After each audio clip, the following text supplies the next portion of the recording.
And just a little bit about California's policy landscape. So for nearly 20 years, California was under an English-only policy with really detrimental, and not focusing on bilingualism, just English only. And so luckily, in November 2016, the voters overwhelmingly overturned that policy and implemented Proposition 58, which is, you know, currently in practice now. And so we're really excited to have a policy in California that supports bilingualism, supports multilingualism, embraces children's opportunity to become bilingual and biliterate. And so from then, we've had, as a result, a sweeping set of additional policies that support bilingualism and support the needs of dual language learners over the last several years. And one key policy shift was the release of Governor Newsom's Master Plan for Early Learning and Care in December 2020, which is a 10-year roadmap for improving California's early learning and care system. And has a strong focus on dual language learners and includes the latest research about the benefits of multilingualism. And so we're really excited about this policy. And one of the key recommendations in this master plan is to have DLL identification across early learning care system in California. And so this really helped us move the needle around the DLL identification process and really helped us get these bills passed because this recommendation was in an important state policy at the time.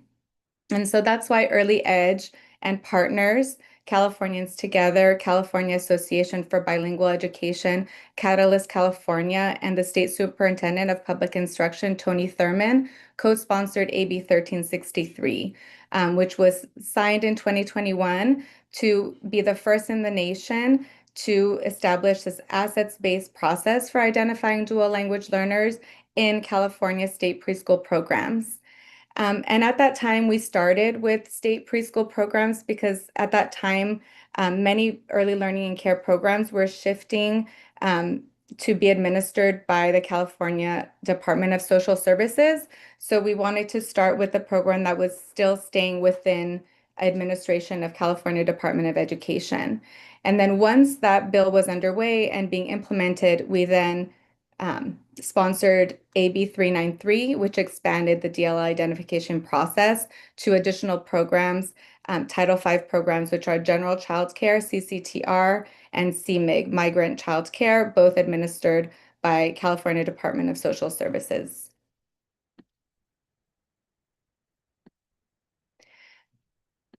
Sorry. So a little bit about the purpose of DLL identification. So the purpose is really to support children's language development, both in their home language and English, really building on the strengths and the assets that they bring with them. And also to really inform program, curriculum, staffing, professional development, and other supports and investments for children, both at the programmatic level and at the state level. And another key piece is really to build relationships with and engage families. That's a key part of the process, which we'll share a little bit about in a bit. And also another critical piece of the intent of the bills was to connect to another effort in the state, which is the Cradle to Career data system. So the data that's being collected as part of these two bills, the purpose is really to see how we can connect to this other effort, the Cradle to Career data system, and really support children from cradle to career.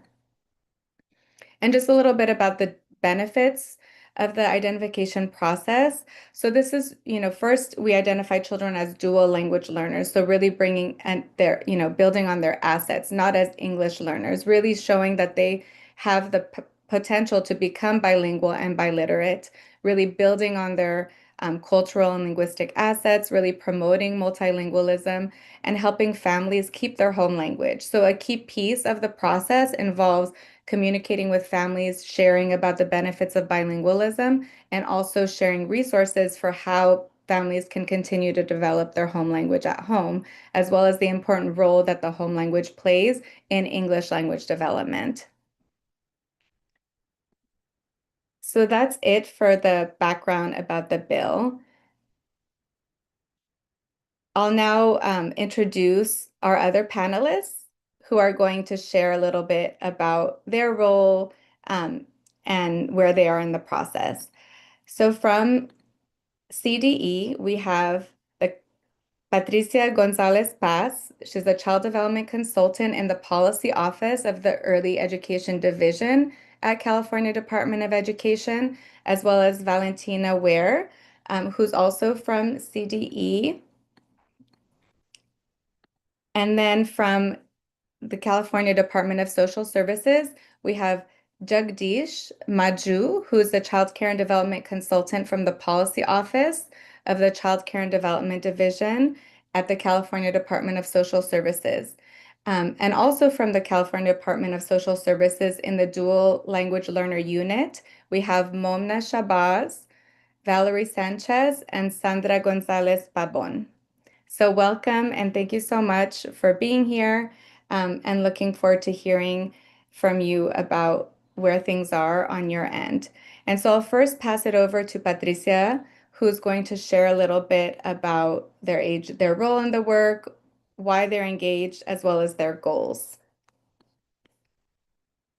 Thank you, Carolyn, and thank you all for the opportunity to share some of the exciting work that the Early Education Division at the California Department of Education has been doing to support dual language learners in California state preschool programs.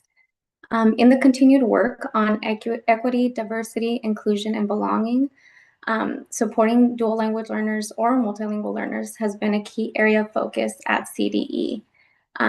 Given that California is home to the nation's largest population of DLLs and a recommendation from the master plan, as Carolyn mentioned,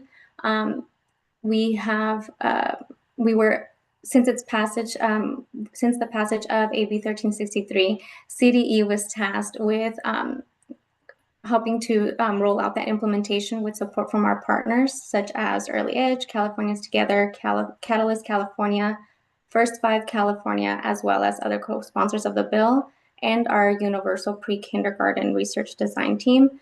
We helped to develop the standardized process for CSPP contractors to identify the dual language learners that they enroll and serve, and to help inform future policy and program decisions. We released initial guidance in August of 2022 with updates in December of 2022 and March of 2023 based on feedback from CSPB contractors and legislative updates. Recently passed legislation in the form of AB 393 as well as AB 2268 have affected the way dual language learners are identified in California state preschool programs. These bills have allowed us to update and revise our guidance, not only as it applies to these bills, but in response to feedback from the profession. We have plans to release updated guidance as soon in response to these two bills soon. And we're proud that this work is also grounded in inclusion. So based on the feedback from the profession, we've updated the tools used for identification to better serve the deaf and hard of hearing community and have made them more inclusive. Prior to AB 1363, data collection on DLLs was very limited. In CSPP, data was only collected on whether there was a non-English language, and families inconsistently reported that data. For example, if the child spoke English, families would often list English as a primary language and no other language was collected. More robust data was typically not collected until a child entered transitional kindergarten or kindergarten and the home language survey was administered. Now, CSPPs are required to use the family language instrument and the family language and interest interview to identify and learn information that helps support them to support DLLs. This allows our programs to understand the languages and cultures represented in each classroom, provide targeted support for students' language development, strengthen classroom practices, and family partnerships. This data allows CDE to use information to better support our programs and help inform policymakers. The process of identification is beneficial for teachers, children, and families. The instrument and the interview help contractors to support dual language learners by learning about the child's language background, their language needs to help build relationships with families, and by helping parents support their child's language development at home. The implementation of this legislation has helped us to move to a more inclusive, equitable, universal pre-kindergarten system by collecting the necessary data and information to better support dual language learners and address barriers to bilingual program models. Our engagement is grounded in three key goals. The first, to better understand and support dual language learners through consistent statewide data collection and practices, to inform recommendations to the governor and legislature that reflect the needs and strengths of dual language learners, to build a more inclusive and equitable universal pre-K system by honoring the diverse language and cultural experiences of our youngest learners. And this is why we are working hard to celebrate the asset of the diverse home languages that so many young children bring to California state preschool programs. It is vital that to work collaboratively with families to sustain those assets and to ensure all children can not only be bilingual or multilingual, but to also become biliterate or multiliterate. We want to also take this time to thank our legislative partners, advocates, our thought partners, and all those in the profession, and look forward to the continuing work together, now grounded in data, driven by equity, and shaped by the voices of our families. I will now pass it over to Jagdish at CDSS. Thank you so much. So I'm going to go over some of the roles and why we're engaged as well. So the California Department of Social Services leads the Child Care Development Fund. CDSS administrates the California's Child Care Subsidy System, which focuses on access, quality, and equity. So I know there's a lot of acronyms. So CDSS is the California Department of Social Services. So in 2023, a statute required CDSS to lead the implementation of the new state law, Assembly Bill 393. We are working in collaboration with the California Department of Education to ensure that CDE and CDSS are aligned with the procedures, tools, and guidance we develop. So why are we engaged? CDSS builds on the groundwork that was laid by an earlier law, AB 1363 in 2022, that focused on the state preschool and implementing the recommendations from the governor's master plan for early learning and care for supporting dual language learners in CDE programs. The intent for AB 393 is for childcare contractors, teachers, and staffs to better understand the language and developmental needs of dual language learners enrolled in these programs by identifying them as dual language learners through a family language instrument, FLI, and support their needs through a family language and interview, FLI and II, now including CDS childcare programs.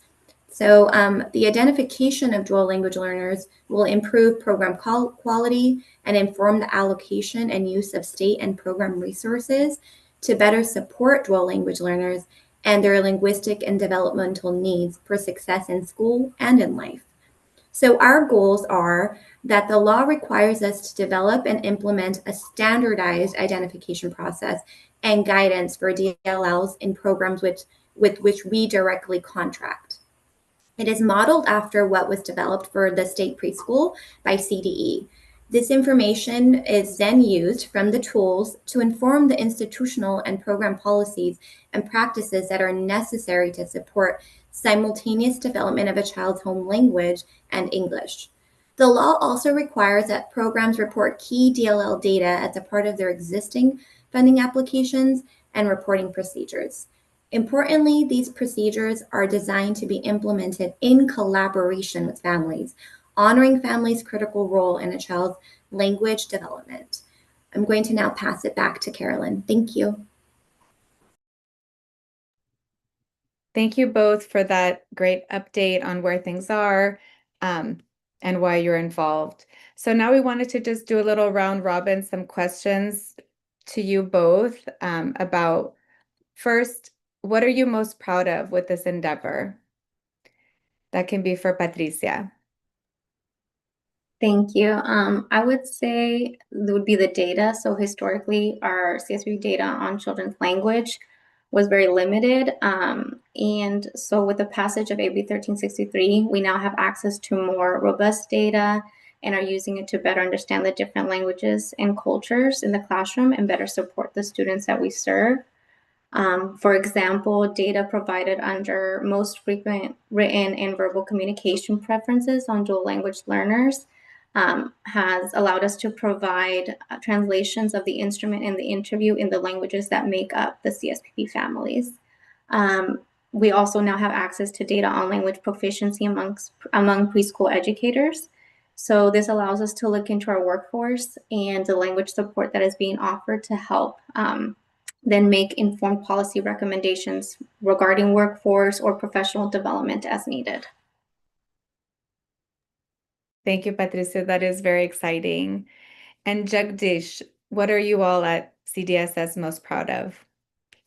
I think it's really aligned with also what CDE, what Patricia mentioned. We're most proud of our implementation of the new laws and how it has allowed us to more broadly support the families and the workforce in childcare and development. This creates more responsive care across CDSS's childcare and development programs, and it affirms a wide variety of communities reflected by California's children and families. We are also really proud of our collaboration with team members, partners, co-sponsors of the bill, our other state programs, and many experts from an interdisciplinary approach to the implementation of AB 393. Thank you. Thank you, Jagdish. Yes, it is very exciting the way that partners, co-sponsors of the bill and the state agencies across state agencies are able to collaborate in the implementation of both of the bills. As a co-sponsor of the bills, one thing that we're very proud of is the fact that this work has been practitioner and family informed from the inception. In just thinking about what was needed, what would the process look like, grounded in what the families and practitioners needed, as well as experts, and really grounded in some key models, both Head Start and then also the language learning project in Fresno, California. So that's very exciting as well. And so next, maybe Jagdish can start with this one. What has been your greatest challenge in implementing the identification process? And then how did you address these challenges? So with some of the challenges we've seen is that the early child care field is often overlooked and it plays a crucial role in a child's development. So despite its importance, we still lack a consistent method for identifying children who are DLL in the early child care field. This is failing to give dual language learners the recognition and support they deserve. And we are constantly learning how to best allocate resources to support these children, families, communities, and workforce based on the research and feedback from our partners. We also needed an innovative approach, and we worked with CDE as a partner to reflect the variety of needs in our programs. So these needs are not only for our children, but also our families, our community, and our workforce. And we wanted to make sure that the tools and the questions reflected the variation in all of our programs statewide. California has a large and varied demographic as well of families to serve, and many of the families who participate in our programs are navigating very stressful times and experiences. As a state, we in turn have to navigate how to serve families, children, and the workforce best. Most importantly, we want to continue to build the trust with our families and the workforce. Thank you. Thank you, Jagdish. And how about you, Patricia? What challenges did you all experience in implementation and how did you address them? So first, this was a big change with lots of moving parts that needed to be addressed carefully. Though I wouldn't necessarily call them challenges because it has allowed us to bring about such amazing data and progress. For example, we had to develop a new data reporting system called the Preschool Language Information System, PLIS, to collect the required information. So this was a process, of course, that came with challenges at rollout, but it has yielded great and useful data. The implementation efforts and the rollout efforts were also very much grounded in listening to the profession and their needs and how we could best support them.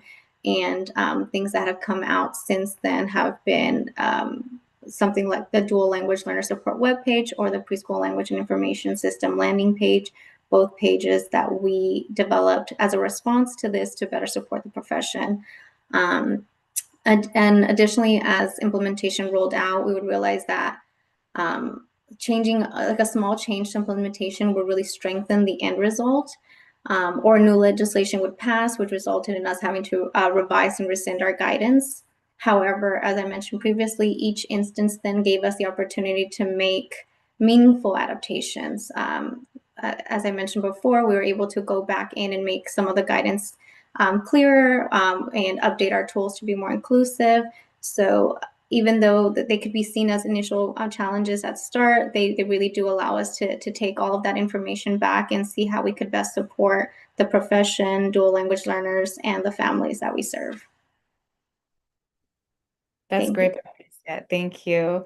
That is one piece that we didn't mention, that, the AB 393, which came second in the legislation, it really called for collaboration with the Department of Education and also to create a DLL identification process really aligned and very similar to the one that's being implemented in CSPP. And part of the reason is that many contractors, they run both CSPP and general child care programs. So to really have ease, not additional burden for our contractors, how can we create a process that's seamless across? And so it really gave that opportunity to even improve the process that was being implemented in CSPP programs, as Patricia mentioned. So thank you so much.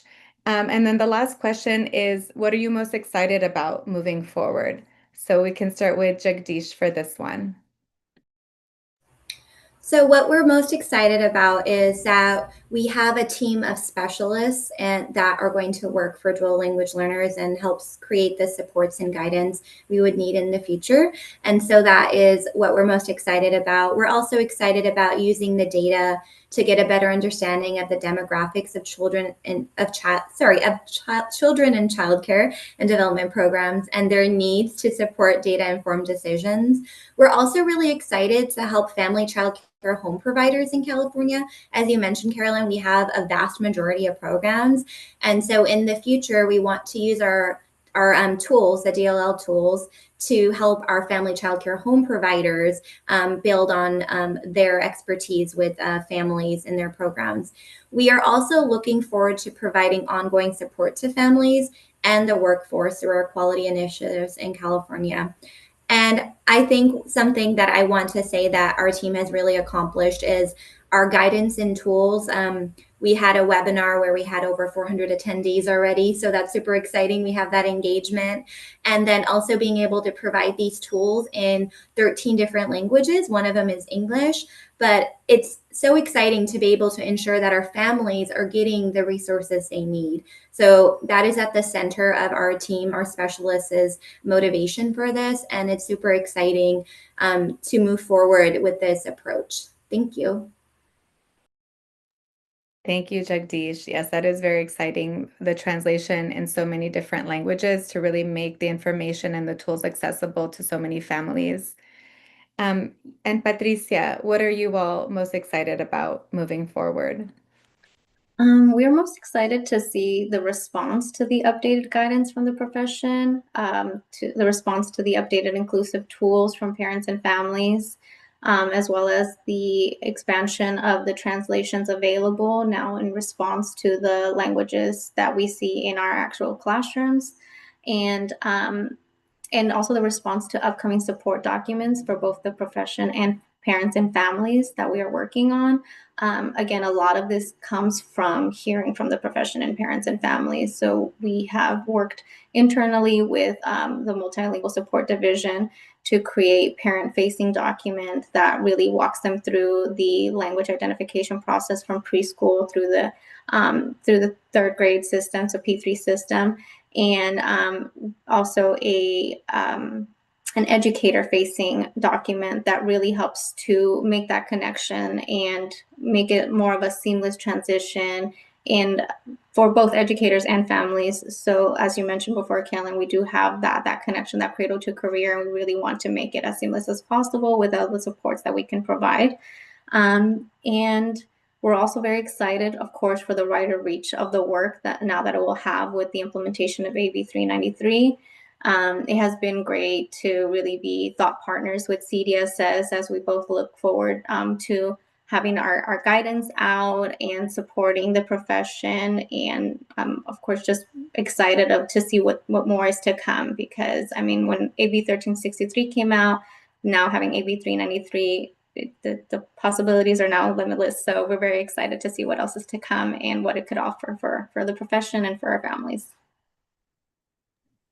Thank you, Patricia. Yes, it is very exciting. And, just want to congratulate both agencies for just continuing the feedback loop, with practitioners on the ground, with their staff who are on the ground, connecting with families, connecting, with children and families, and hearing what's needed in terms of implementation, and then being responsive. And so as co-sponsors, we've been meeting regularly with the agencies and thinking about what additional tools, resources can be developed. We'll share some in the chat, and then also the agencies have been great about putting on webinars, trainings, not just about the tools themselves, but then also strategies for supporting home language development, information about benefits of bilingualism, and how we can support children and families further. And I see Jagdish has something else to add. I wanted to highlight our quality initiatives in California too. So that's a big part of how we move forward, something like DLL. So we have quality initiatives that will support 12 language learners. And if my team can, we'll pop in the link for it in the chat for you all. Thank you.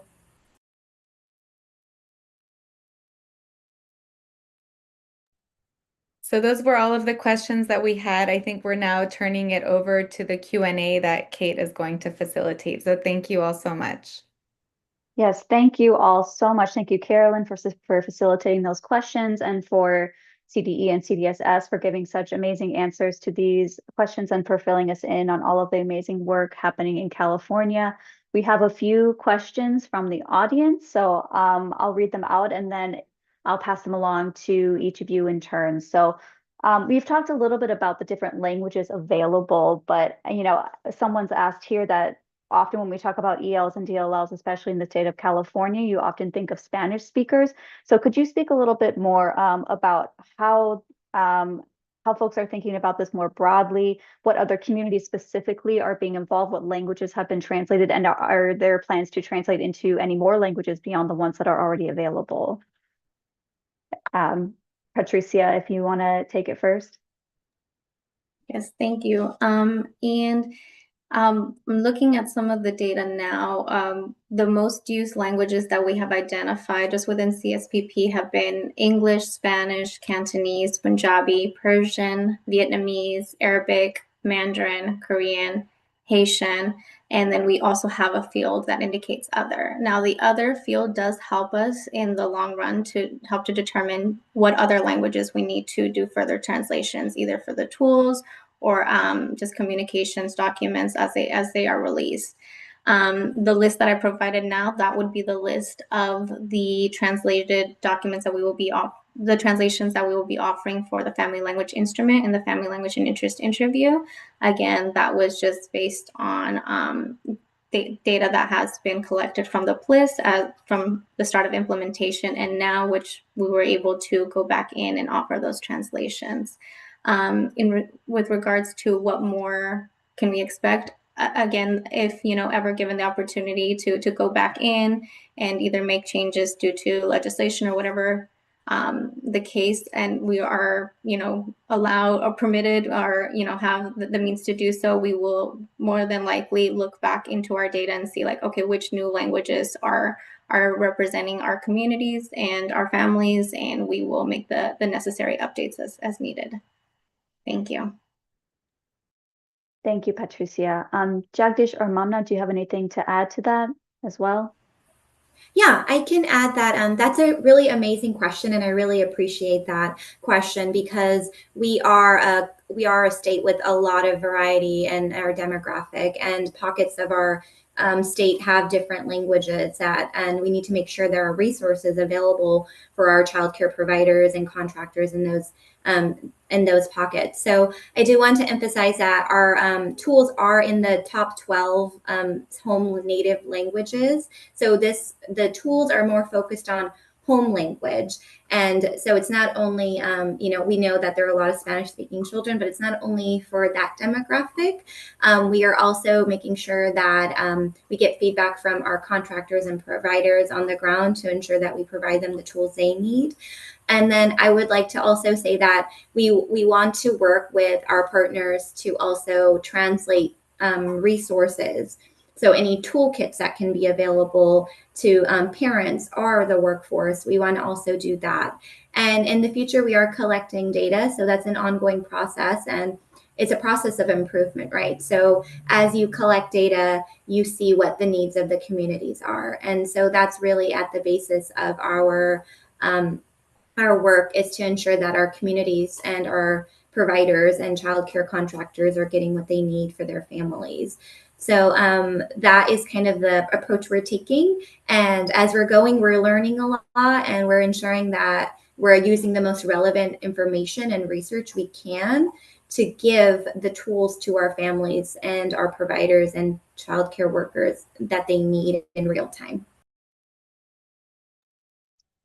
Thank you, Jagdish.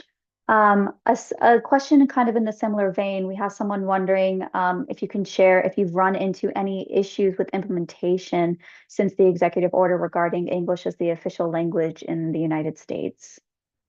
If Patricia or Valentina want to jump in, or I can also pass it to Jagdish or Mamna or Sandra, whoever is interested in answering this question. Jagdish?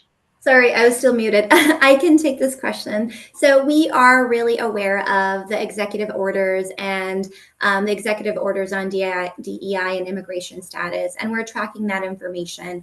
CDSS does fund immigration legal services and other immigration integrated focused work through the department's contractors on the ground in communities across the state. So while we are unable to give further comments on this, we do want you to know that we are tracking, and we're really focused on giving our families the tools they need and our programs and educators the resources they need. So right now we're focused on developing the procedures that can be effectively used for the dual language learners. And we do appreciate the question, and we just wanted to give you all a little bit of what we were tracking on our side. Thank you. Likewise, I very much appreciate the question and the flag and raising that importance. And CD is also very much tracking that. And as Jagdish mentioned, it's just a lot of the effort is very much just hearing from the profession and looking at ways to best support them as this information is coming out. And with CDE, we do have our program quality implementation office. So the profession is able to reach out directly to them, if they are facing, if they do have additional questions or concerns, and then that gets relayed across the department, across the divisions. And so we are able to help them in that sense. But we are also just tracking the information that's coming out and looking just at the best ways to support the profession and our families. Thank you. Thank you both so much for answering that question. Another question that we have, the first one is, can you talk more about the types of questions included on the home language survey? And how did you capture the information about homes where 2 or more languages were used concurrently? And also, I'd also be interested to know, what are the differences between those 2 home language surveys, the one that's being used by CDSS and the one being used by CDE, if there's any major differences between the 2? I'll take this question. Quickly want to clarify that the home language survey is a separate and distinct process that applies to the TK through 12 space. Within our work, it's called the Family Language Instrument and the Family Language and Interest Interview. And so the types of questions included in the instrument and the interview within CDE, it was, as we mentioned, a lot of great collaboration with the co-sponsors of the bill, our internal universal pre-kindergarten research design team that helped to develop those questions. And since then, as we mentioned, we have been able to go back in and make them more inclusive to the deaf and hard of hearing community. And the second part of the question was, how do we capture where two or more languages are used concurrently? There are certain questions that do allow for multiple responses because we do want to capture the whole child and all the language exposures of the child. There's like a specific data set question that asks the most used language, and that is, where we do ask one single language choice to be selected. But then there's the other language selection that says which languages are in the home, or which languages does your child speak, and we do allow for multiple responses to be included there because we do want to get the full picture of the child. And there are instances within CDE and within CSPP where their most used language is English, and they're still a dual language learner because that is the case. The child is still a dual language learner even though their most used language is English, as indicated. And I'm sorry, was there a third part to the question, or did I address both? I also was just curious what the differences were between the tools being used at CDE and CDSS specifically. Yes, and to that, I think Jadish made a great point earlier that they had to adapt the instrument in the interview as it related to the programs that they serve. So there will be some differences just based on the programs that we serve, but all in all, in an effort, for the programs, and as implementation had already rolled out, we did come together as thought partners to make them as similar as possible, but of course with adaptations needing to be made throughout. But I'll hand it over to Jadish to clarify.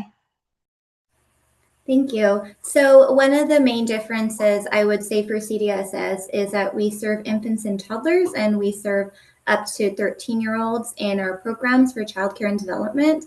And we also have some programs that serve older children with special needs.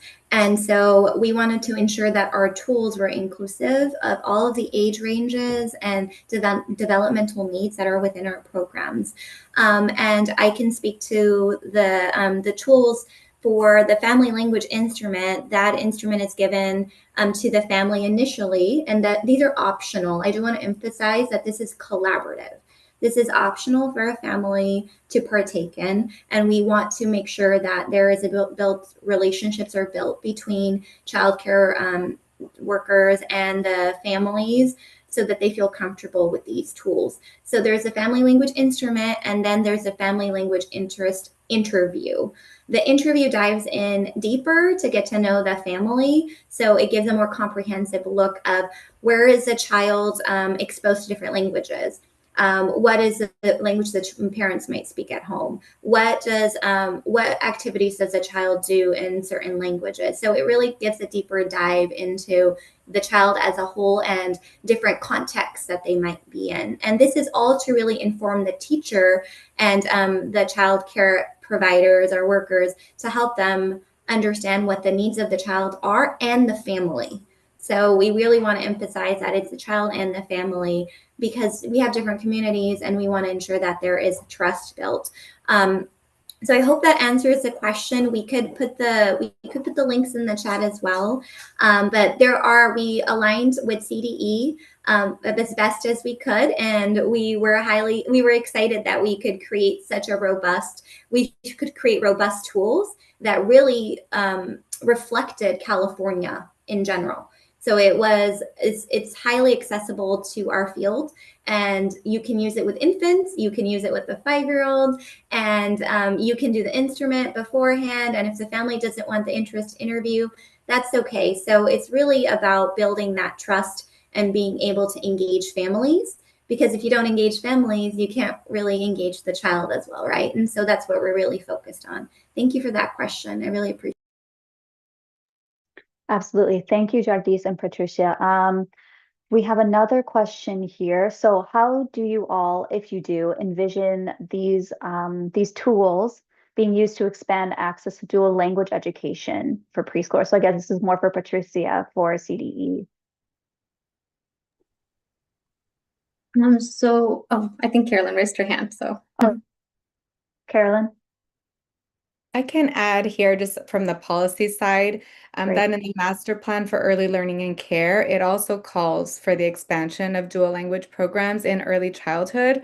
And so it's particularly when there's a large percentage of children from the same language background. So the implementation of these bills is allowing us to capture information about children and the language, the different languages that they speak, to then be able to make informed decisions about where we can expand such programs. But there is definitely, with the passage of Prop 58, as I mentioned, and just our assets-based policies in support of multilingualism here in California, we do have the opportunity and we know the benefits that dual language education bring to children, and particularly in those first 5 years of life. So that's, definitely on, at least on our side, and I know that CDE as well and CDSS are looking into how we can expand further using the information that we're obtaining. Thanks, Carolyn. Patricia, do you have anything to add there? Yes, I would just add, like, internally that has allowed for us to have a lot of those great conversation, as Carolyn mentioned, of carrying out, the goals laid out from the master plan. And it has also allowed for us to see how we can best support the profession with supporting bilingual program models. And as we capture data on program type, how they're identifying their program type, how they're identifying home language support, the needs for home language support if none are indicated. So a lot of great has come from these bills and from the data and what we're able to then use to help make those informed policy decisions and recommendations. Thank you so much. No, thank you. Another question we have here, are there specific types of support you're giving to providers that are operating in super diverse contexts, those serving children speaking multiple different languages within the same program? Jagdish? Yeah, I can speak to this. And I do want to emphasize that although we are childcare and development programs, we do have a quality within our programs that you can speak to as education components. So when we have any kind of monitoring or technical assistance, we have in-field consultants that work closely with their own region and their own contractors who can provide that those resources and supports and make it individualized. So as you know, California is vast and we're huge, but we do have consultants that have their own regions and that will go in and help these contractors and these childcare providers with the supports they need for the children that they're working with. Thank you. Thank you. Anyone from CDE or Carolyn, anything to add? I can share. Sandra? Oh, sorry. No, go ahead, Carolyn, and then we'll go to Sandra. Okay. I can just share about another resource, which is the Multilingual Learning Toolkit, which is a resource that has many, strategies and resources for supporting multilingual learners from preschool through third grade. And, that's, research-based. It was developed by the American Institutes for Research in collaboration with Early Edge and other partners, including CDE, CDSS. And so in that website, there is a section that's focused on how do I support children's home language if I do not speak that child's home language. And so there's a whole section that has a lot of resources and strategies, because we know, we do live in a super diverse state. It's not possible for everyone to speak every single language. And so we want to support our teachers because there are many things that we can do even if we don't speak the child's home language. So I can share that resource in the chat. Thanks, Carolyn. Sandra? Oh, thank you, Kate. I wanted to share, and I think it's already in the links, but it's the Quality Care and Development Quality Initiatives. And we have this page and actually have a lot of training that support the workforce through professional development and workforce initiatives. And that's what we engage in continuous quality improvement for our workforce. And it's in the link. The links are in the chat. Thank you. Thank you, Sandra. I have another question here, and this is one that we were asked during our last session with Illinois as well. we, especially in relation to families, I know you've mentioned that having a strong relationship with families is really central to this work. And people have noticed that families are not necessarily wanting to come into childcares or schools or to programs due to fears around immigration. So how can you assure families, or what processes do you have in place to assure families that their information and their data is safe when it's being collected by these tools? I can speak to this. As I mentioned, we are working internally with our partners in the Multilingual Support Division on these parent-facing documents. And the goal is to share some of that information on there to really help assure and reaffirm, that this process and the importance of this process, and the to address the concerns that they might have. And we made it a point to, in both the family language instrument, the family language and interest interview, to have some of that same reassuring language throughout, to help them really see the importance of sharing this information, what it will be used for, in helping to address any of the concerns ahead of time. But yes, the goal of that parent-facing document and any other supports and resources that we share to our dual language learner support webpage will be, framed around how we can best support families and addressing any concerns around stigma, any concerns around this topic, just as they are flagged for us, either from, parents and families reaching out directly to the department, parents and families reaching out directly to our division, or contractors and the profession reaching out directly through their program quality and implementation office. And then we look to build out either with more resources and supports on the webpage, or looking at that parent-facing document to see how we can best reassure them of any concerns. Thank you. Thanks, Patricia. Jagdish, I see you have your hand up. Yeah, so just adding to that, we are really focused on creating a supportive environment for all families. So our tools and data are designed to help educators support DLLs, ensuring every child has the quality education they deserve. And we provide resources to providers and families to help them build a trusting relationship. To speak a little bit on the data, this is a question we've had several times. So I do want to emphasize that the data stays within the child's file, and it's only for the educators to use. And it's not, so I'm not a data expert, but the way I'll say it is it's not child specific. So you wouldn't be able to get the specifics on the child, but it goes into a system where we would know, like, in this region, we need these kinds of supports and resources for families. So I hope that answers the question. I can't get into the specifics of the data, but it's created to ensure that the data is only for the educators, the child care staff to use to support children and families. And we understand that this is a sensitive time, and so we're acknowledging that and really helping to inform our child care staff, our providers, all of the field and the communities, that CDSS is really focused on supporting them and what their needs are right now. Thank you. Thank you both so much for that information. Yeah, the more information, I think, is really what will support families. So thank you so much for that. The next question we have here, does the state provide a language line or other support for translation and interpretation if needed to support communication between program staff and children's parents? And I'll open that up to anyone that's interested in answering. Jagdish, is your hand up from last time, or is it up afresh? Did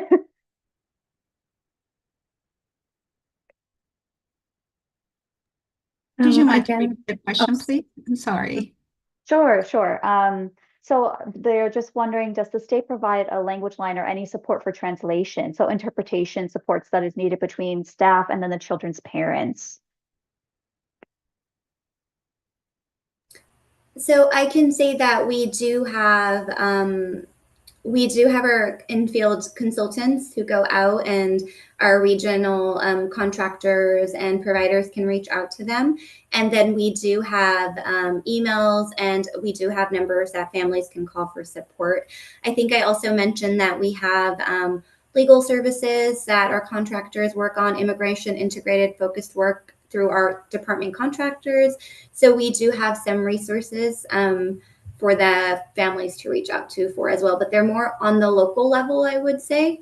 And then families we do have families reach out on our emails as well that are public. Yeah. Great, thank you so much. Another question here, this might be more for CDE, about how state and local leaders are distinguishing between DLLs and ELs in early childhood education, particularly in TK, and what strategies are being developed to support DLLs even without like a more formal identification. So especially given concerns about the developmental appropriateness of identifying DLLs in earlier years before they go to K through 12. Yes, and to that, I know our multilingual support division has released several great communications of what's to come and what they could do in the meantime to support that the TK students as they transition.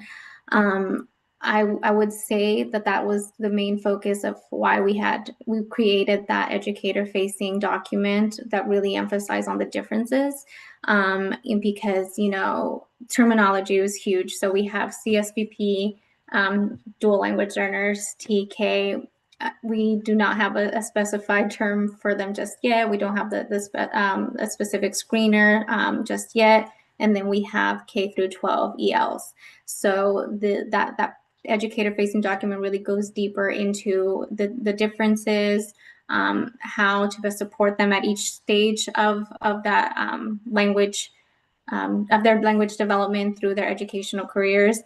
And it's again, like I said, it was really a great effort from the multilingual support division to release what's to come and what to do when it comes to TK. That's not something that we would speak to. I will say for those children that are dually enrolled in CSPP and TK or K, we have updated our guidance as to how to identify those students if they are dually enrolled. So if a child is dually enrolled in CSPP and TK, that child will now be administered the family language instrument.